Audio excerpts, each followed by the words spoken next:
দেখছেন সকলকে শুভেচ্ছা। আজ একটি সংবাদ নিয়ে আলোচনা করব। পার্বত্য চট্টগ্রাম বিষয়ক মন্ত্রী দীপেন দেওয়ান পদত্যাগ করেছেন। যমুনা টেলিভিশনের সংবাদ।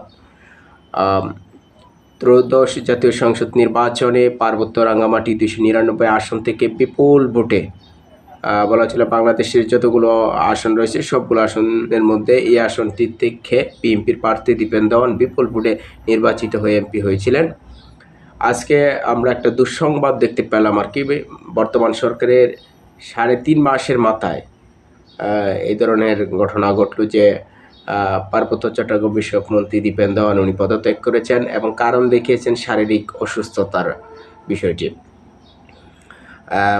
দীপেন দেওয়ান 19 বছর উনি সরকারি চাকরি করার পর 2005 সালে বিএনপির রাজনীতির সাথে সক্রিয় হন এবং বিভিন্ন চড়াই উতরাই পেরিয়ে বর্তমান সরকার ওনাকে মন্ত্রীর দায়িত্ব দিয়েছিলেন, কিন্তু আজ আমরা সেই দুঃসংবাদটুকু পেলাম যে উনি শারীরিক অসুস্থতার কারণ দেখিয়ে পদত্যাগ করেছেন।